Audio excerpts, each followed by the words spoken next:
بما ارسلتم بہ کافرون، جس چیز کے ساتھ تمہیں بھیجا گیا ہے ہم اس کا انکار کرتے ہیں۔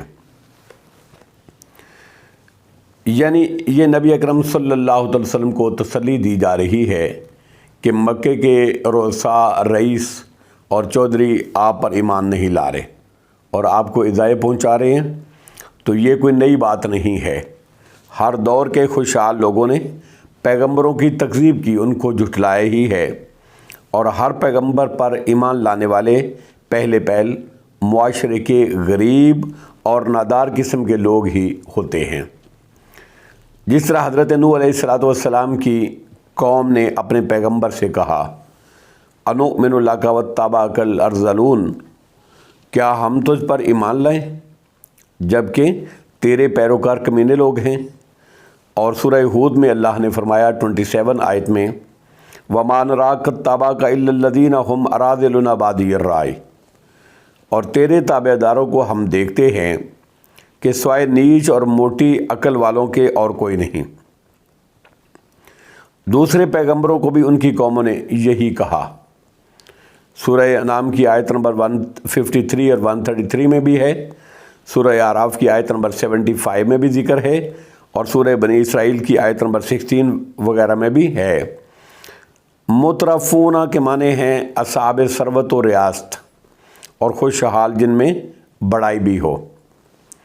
آیت نمبر 35 وَقَالُوا نَحْنُ أَكْثَرُ أَمْوَالًا وَأَوْلَادًا وَمَا نَحْنُ بِمُعَذَّبِينَ، اور وہ کہنے لگے کہ ہم تم سے اے نبی ہم تم سے مال اور اولاد میں زیادہ ہیں، وَمَا نَحْنُ بِمُعَذَّبِينَ، اور ہمیں عذاب نہیں دیا جائے گا۔ یعنی جب اللہ نے ہمیں دنیا میں مال و اولاد کی کثرت سے نوازا ہے تو قیامت بھی اگر برپا ہوئی تو ہمیں عذاب نہیں ہوگا۔ گویا انہوں نے دار آخرت کو بھی دنیا پر قیاس کیا کہ جس طرح دنیا میں کافر اور مومن سب کو اللہ کی نعمتیں مل رہی ہیں، آخرت میں بھی اسی طرح ہی ہوگا۔ حالانکہ آخرت تو دار الجزا ہے، وہاں تو دنیا میں کیے گئے عملوں کی جزا ملنی ہے، اچھے عملوں کی اچھی جزا ملنی ہے اور برے اعمال کی بری سزا ملنی ہے، جبکہ دنیا دار الامتحان ہے۔ یہاں اللہ تعالیٰ بطور آزمائش سب کو دنیاوی نعمتوں سے سرفراز فرماتا ہے، یا انہوں نے دنیاوی مال و اسباب کی فراوانی رضا الہی کی دلیل سمجھی، حالانکہ ایسا بھی نہیں ہے۔ اگر ایسا ہوتا تو اللہ رب العزت اپنے فرما بردار بندوں کو سب سے زیادہ مال اور اولاد سے نوازتے۔ آیت نمبر 36 قُلْ إِنَّ رَبِّي يَبْسُطُ الرِّزْقَ لِمَن يَشَاءُ وَيَقْدِرُ وَلَٰكِنَّ أَكْثَرَ النَّاسِ لَا يَعْلَمُونَ، اے نبی اکرم صلی اللہ تعالیٰ علیہ وآلہ وسلم فرما دیجئے بلا شبہ میرا رب جس کے لیے چاہے رزق کشادہ کرتا ہے، فراخ کرتا ہے، زیادہ کرتا ہے، اور جس کے لیے چاہے تنگ کرتا ہے۔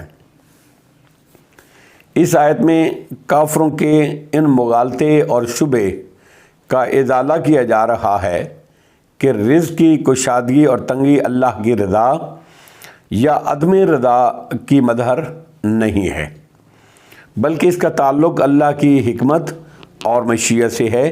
اس لیے وہ مال اس کو بھی دیتا ہے جس کو وہ پسند کرتا ہے، مال اور اولاد اس کو بھی دیتا ہے جس کو وہ ناپسند کرتا ہے، اور جس کو چاہتا ہے غنی کرتا ہے، جس کو چاہتا ہے فقیر کرتا ہے۔ وہ علی کل شیء قدیر ہے، اس کا وہ ہر چیز پہ قادر ہے۔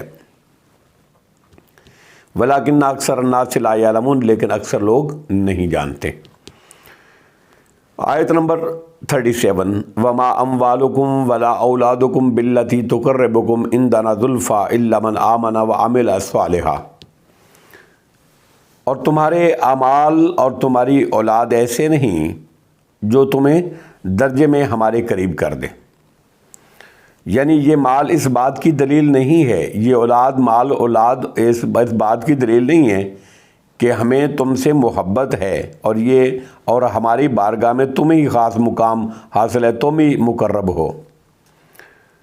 عندنا زلفیٰ الا من آمن وعمل صالحا، جو تمہیں درجے میں ہمارے قریب کر دے مگر مقرب وہ ہے جو ایمان لایا، الا من آمن وعمل صالحا، مقرب وہ ہے اللہ کا، اللہ کے نزدیک وہ ہے، اللہ کے قریب وہ ہے جو ایمان لایا اور اس نے نیک عمل کیے۔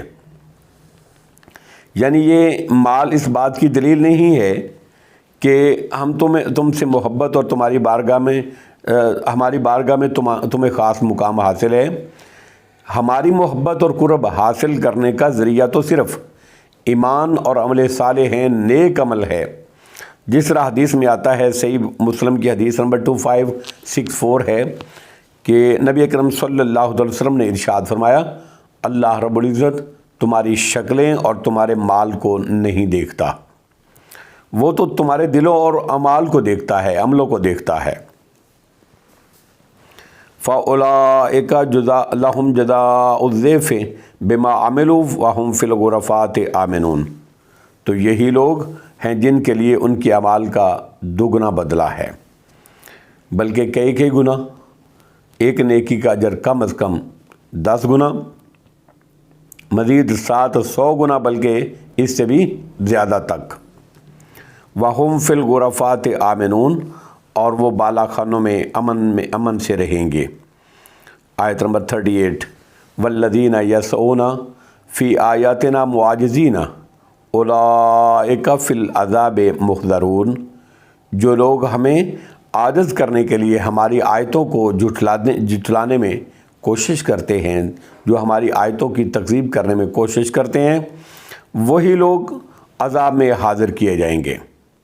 آیت نمبر 39، قُلْ إِنَّ رَبِّي يَبْسُطُ الرِّزْقَ لِمَن يَشَاءُ، اے نبی اکرم صلی اللہ علیہ وسلم فرما دیجئے، بے شک میرا رب اپنے بندوں میں سے جس کے لیے چاہے رزق کشادہ کرتا ہے۔ قُلْ إِنَّ رَبِّي يَبْسُطُ الرِّزْقَ لِمَن يَشَاءُ مِنْ عِبَادِهِ، اے میرے نبی فرما دیجئے، بے شک میرا رب اپنے بندوں میں سے جس کے لیے چاہے رزق کشادہ کرتا ہے۔ اس کا مطلب یہ ہے کہ رزق دینے والی ایک ہی ذات ہے، اس کا نام اللہ رب العزت ہے، اس کے علاوہ کوئی رزق نہیں دے سکتا۔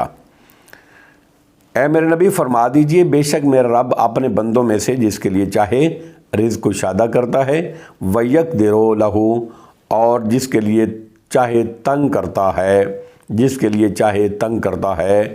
وَمَا أَنفَقْتُم مِّن شَيْءٍ فَهُوَ يُخْلِفُهُ وَهُوَ خَيْرُ الرَّازِقِينَ، جس کے لیے رزق چاہے کشادہ کرتا ہے، زیادہ کرتا ہے، فراخ کرتا ہے، غنی کرتا ہے، اور جس کے لیے چاہے تنگ کرتا ہے۔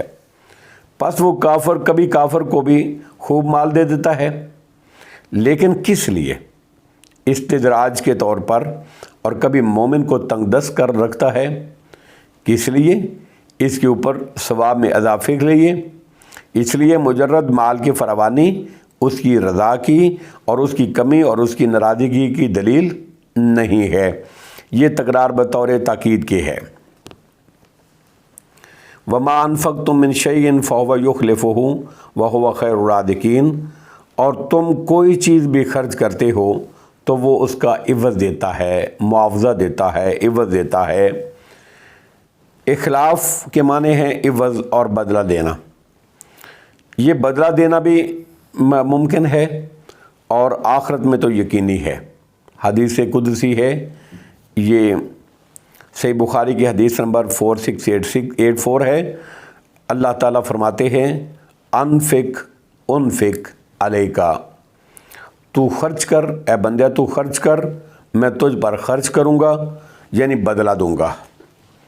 اور دوسری حدیث صحیح بخاری کی حدیث نمبر 1442 میں ہے، نبی اکرم صلی اللہ تعالیٰ علیہ وسلم نے ارشاد فرمایا، اللہم آت منفقاً خلفاً، اے اللہ خرچ کرنے والوں کو، دو فرشتے، نبی اکرم صلی اللہ علیہ وسلم نے فرمایا کہ 2 فرشتے ہر روز اعلان کرتے ہیں۔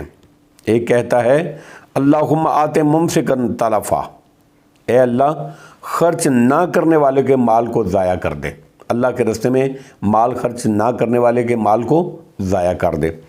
دوسرا کہتا ہے اللہم آتے منفقن خلفا، اے اللہ خرچ کرنے والوں کو بدلہ عطا فرما، اس کو زیادہ عطا فرما، اس کو بدلہ عطا فرما، اس کے مال کو وسعت دے دے، کشادہ کر دے۔ وَهُوَ خَيْرُ الرَّازِقِينَ، اور اللہ ہی سب سے بہتر رزق دینے والا ہے۔ کیونکہ ایک بندہ اگر کسی کو کچھ دیتا ہے تو اس کا یہ دینا اللہ کی توفیق اور تاثیر اور اس کی تقدیر سے ہی ہے۔ حقیقت میں دینے والا اس کا رازق نہیں ہے، حقیقت میں دینے والا اس کا رازق نہیں ہے۔ ہم کہتے ہیں کہ وہ دیکھیں جی وہ بندہ جو نا اس نے اس کو دیا تو یہ دیکھیں اللہ بھی دیتا ہے وہ بھی دیتا ہے، اب برابر ہو گیا، خدا نہ خواستہ یہ اللہ کے ساتھ شرک ہو گیا۔ حقیقت میں دینے والا اس کا رازق نہیں ہے۔ جس طرح باپ بچوں کا یا بادشاہ اپنے لشکر کا کفیل کہلاتا ہے، حالانکہ امیر اور معمور بچے اور بڑے سب کا رزق حقیقت میں اللہ ہی کے پاس ہے جو سب کا خالق بھی ہے۔ اس لیے جو شخص اللہ کے دیے ہوئے مال میں سے کسی کو کچھ دیتا ہے تو وہ ایسے مال میں تصرف کرتا ہے جو اللہ ہی نے اس کو دیا ہے۔ پس در حقیقت رازق بھی اللہ ہی ہوا، تاہم یہ اس کا مزید فضل و کرم ہے کہ اس کے دیے ہوئے مال میں اس کی مرضی کے مطابق خرچ کرنے پر، تصرف کرنے پر وہ اجر و ثواب بھی عطا فرماتا ہے۔ واللہ عالم بالصواب، وآخر دعوانا ان الحمد للہ رب العالمین۔